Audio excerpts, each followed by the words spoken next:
Unlock your door.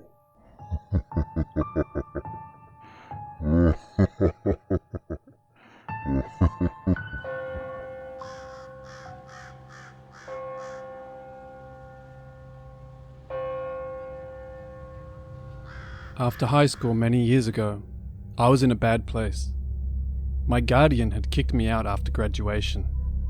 She didn't help me find a place to stay, so I lived in my car for a couple of months. I met some heavy metal dudes at work one day. I had seen them around town, and all my other friends knew who they were. Everyone loved them. We became friends over a couple of months, and they offered for me to move in with them. I agreed. Looking back now, I wish I had just stayed in my car. My two main roommates were brothers, named Andrew and Seth. They were in a band. They also believed in the occult and anything of that sort. I never really believed in that stuff, but I'm not one to tell someone what they should believe. They had let me live with them rent-free for several months, so who was I to complain? Being the only female in a house full of young men, I was always looking over my shoulder. You never know who you can trust. Turns out, I was right to worry. Over time, their friends started to stay with us for longer periods of time, sometimes weeks. Their friends were another group of brothers that they had gone to school with. There were 5 brothers in total, but only 2 stayed with us consistently. The younger brother, Mark, was very polite. He cleaned up after himself and always helped with the household chores. The other brother, Adam, had a laundry list of mental problems. He had apparently done some bad drugs back in the day, and it had developed into what seemed like psychosis of the religious sort. He had done time in prison for assaulting a woman with a Bible. He would often look you in the eyes and tell you he could see how you would die. Once, he told me that I was possessed by a demon, and I needed my soul cleansed. Everyone in the house knew he had these problems, but he was their friend. They helped him through the hard times and gave him a place to stay. Otherwise, he would be on the streets. I was always on guard around him after the things he told me. No one else seemed to be as concerned as I was. They should have been. One day I was sleeping and my phone rang. It was my boss. He asked if I could come into work an hour early. It was only 12 p.m. I was broke and had nothing better to do, so I said yes. I got up and began getting ready to leave. I walked out into the living room to see Mark and Andrew sitting on the couch, while Adam sat on the floor by the TV. He was watching scripture videos on YouTube. Some real end-of-days shit. That was fairly common, so I went about my business. I said goodbye and left for work. My shift at work was almost done when the phone rang. My boss answered, handed the phone to me and said, "For you." It was just the cashier, so I assumed it was a friend that couldn't reach me on my phone. I answered the phone and heard a man's voice that I didn't recognize. Hi, this is Detective Williams. Something happened at your apartment today, and we need you to come to the station to talk about it. I left work immediately. I had assumed one of the brothers had been arrested for drug dealing or something. I was very wrong. I got to the station and was buzzed in. An officer escorted me to a small, cold room with a camera. He gave me a bottle of water and left me by myself for about 30 minutes. My mind was racing, thinking about what could have happened. He came back in and informed me that Adam had stabbed and killed Andrew at around 1 p.m. I was shocked. I had just left the house an hour before it happened, and everything seemed fine. I asked if there had been a fight. The detective informed me that there hadn't been a fight, and it seemed to have happened out of nowhere. I gave my statement to the police, and left with nowhere to go, still in shock and confused out of my mind. Our apartment was a crime scene, so I went to another friend's house to watch the news report, since the police wouldn't give me any information on the case. Over the next couple of days, the information began to be released. Adam hadn't just stabbed Andrew once, not twice, but he had stabbed him over and over and nearly decapitated him. After the murder, he ran down the road, still holding the murder weapon. He called 911 and informed them what he had done. I watched the news report in horror. We had known he was unstable, but this? He had fully confessed to the brutal murder and provided police with his notebooks. He had apparently been planning to murder all of his brothers, my roommates, and me. He thought we were possessed by demons, and this was the only way to free us. Luckily, none of his other intended victims were there that day. Mark unfortunately witnessed the murder, but luckily escaped. If I hadn't gotten that call from my boss, I wouldn't be alive today. So, to the man who brutally murdered my friend and wanted to murder me, let's never meet again.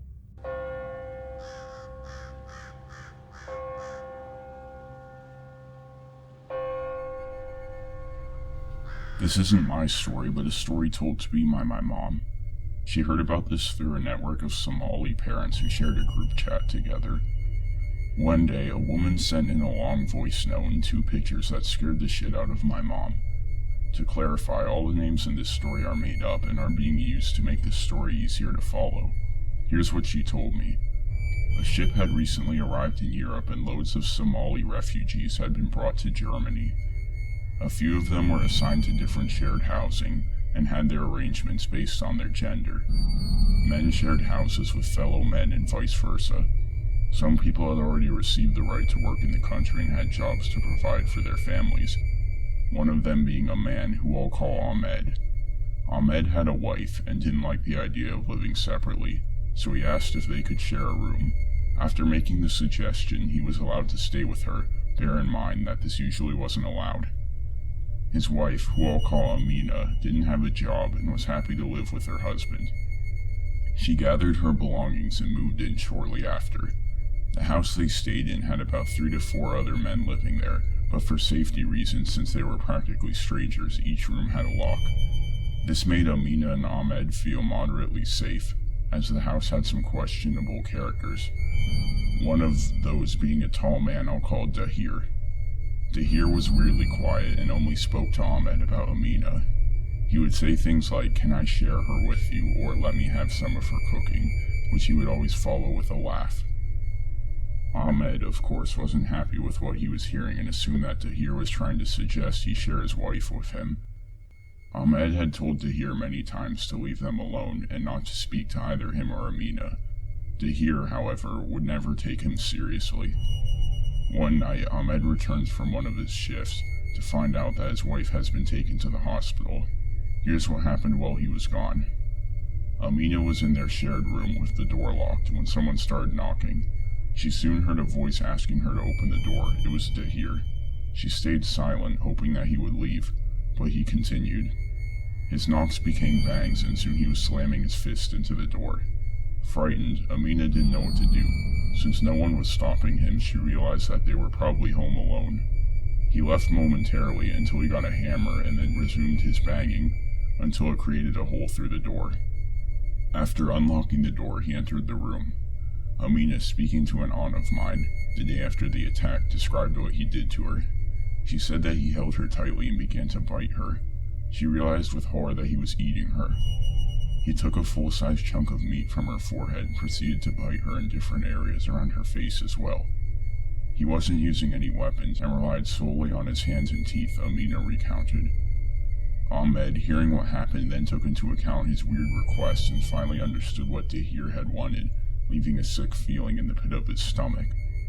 Luckily, one of the other men arrived home and called the ambulance and the police immediately after hearing her screams and seeing what was happening. Dahir immediately stopped and tried to escape, but was held back by the man who came across the scene. Dahir was presumably arrested, and Amina was rushed straight to the hospital, where she had been for a few weeks. I assume she's out now.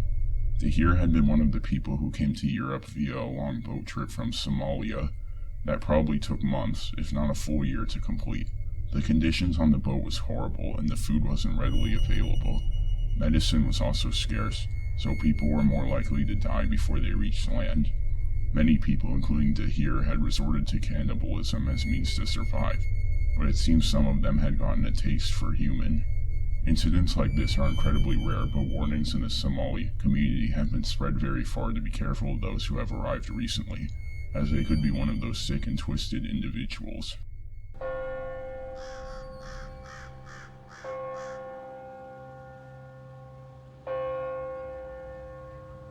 So this is a shorter story that my dad told me that happened when I was about 1 or so. We were living in New Mexico at the time, and we're out for a Saturday just exploring. We were going between places when my dad decided to stop the car at a local gas station to fill up, and he had left his credit card at home, so he was going to have to go into the gas station to pay. Meanwhile, all the excitement of the day was too much for me as a baby, and I mysteriously soiled my diaper. You know, as you do. So my mum realizes what I did and grabs her diaper bag and lays me down in the back seat of the car. She was standing outside the car, changing my diaper, and then all of a sudden, my dad comes running up to the car full speed and asks, "Are you alright?" And my mum is really confused and asks what he means. My dad then goes on to explain that when he was in the gas station, he looked out towards the car and he noticed a man who was sitting in a lawn chair nearby. He noticed the man stand up and didn't think anything of it. My dad looked away for a couple of seconds, and when he looked back, he saw that the man had acquired a tire iron and was hunched over slightly while approaching our car with Mum and I. My mother's back was turned to the man and to the gas station, so she didn't see him coming. My dad said that the man was about 20 feet from my mum and I before my dad ran out and yelled at the man, who promptly took off running in the opposite direction. Then my dad came to meet us at the car and save the day. I shudder to think what that man could have done to my mum and I if my dad hadn't been paying attention. Also, the area in New Mexico we lived in was not exactly safe, and this was not the first or last creepy/dangerous experience we had in the area. So we moved to Colorado later that year.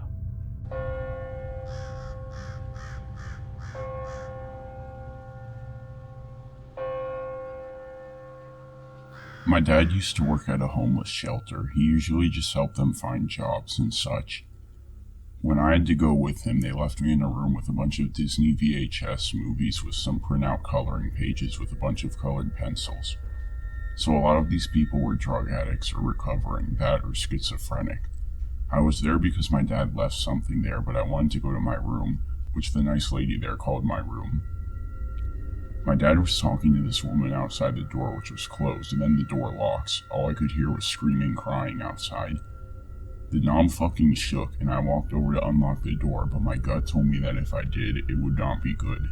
So then a guy began to bang on the door, screaming for me and calling me baby girl. The police came, and I didn't know what to do when I heard a very loud gunshot, followed by my dad screaming for them to stop shooting due to me being behind the door. He stabbed the woman who had used her keys to lock me in that room and did not make it. I was okay in the end, but I just remember a very nice cop opening the door and covering my eyes while they took me outside to an ambulance. Rest in peace, Miss Rose, and thank you for saving my life. I am eternally grateful.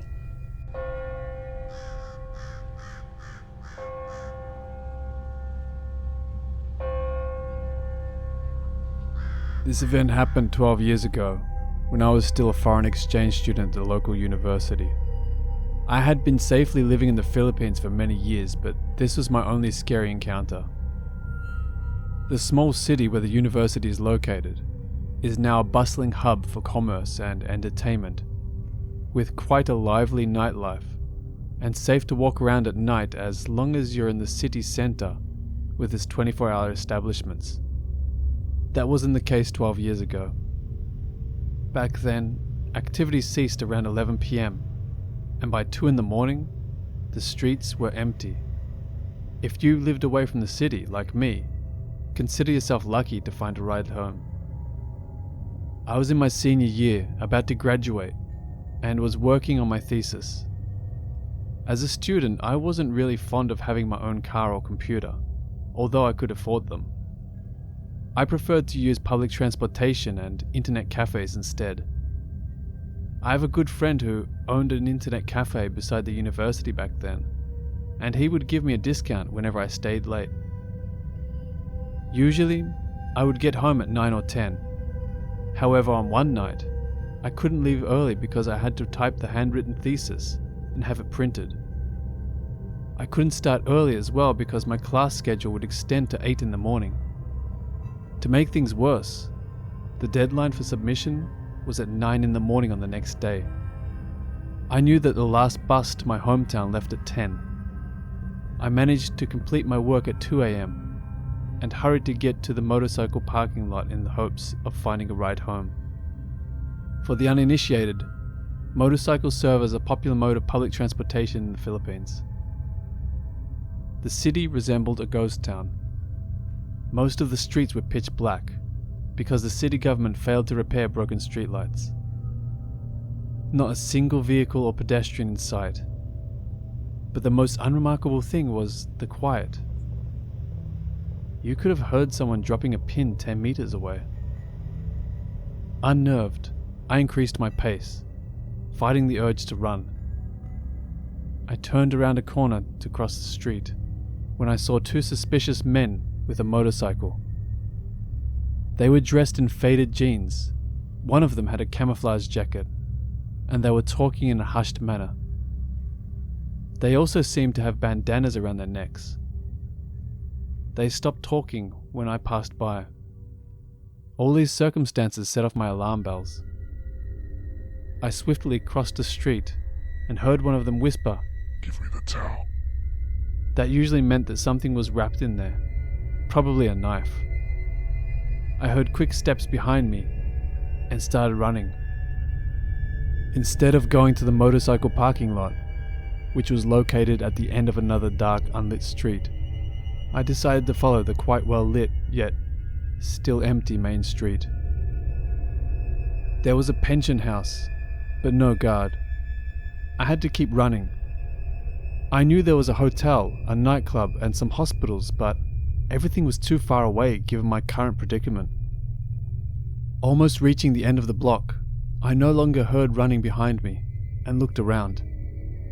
He was gone. Then I heard them start the motorcycle. I ran around the block into a dark alley and entered a hallway which, incidentally, would lead back to the main street.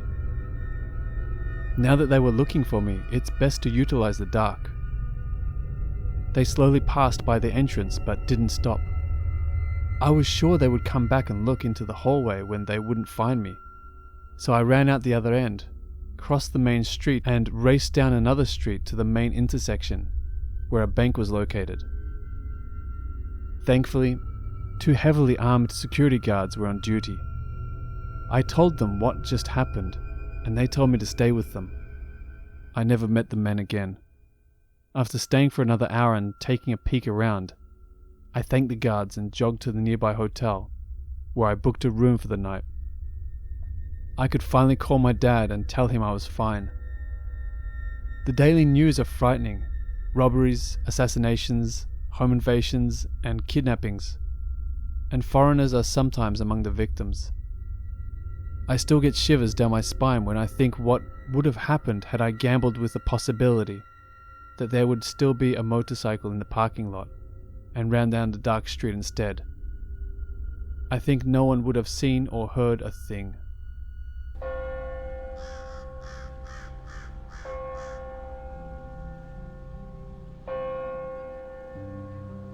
Hello watchers and listeners. Thank you very much for joining me again. I hope you enjoyed the video. I had the pleasure of being joined by another talented YouTuber on this one. A huge thank you to Dr Gangster. We did another collaboration over on his channel with Highway Stories, so I suggest you go over and check it out. I'm sure you will enjoy his content as much as I do. The link is in the description below. As always, thank you to all the Reddit users who allowed me to use their stories. If you have a story you would like to share with me, please send it to my email, which is also in the description below. If you enjoyed this video, please don't forget to subscribe and share with anyone who might also enjoy this. It really helps my channel grow. Thanks again, I truly appreciate you all, and stay safe.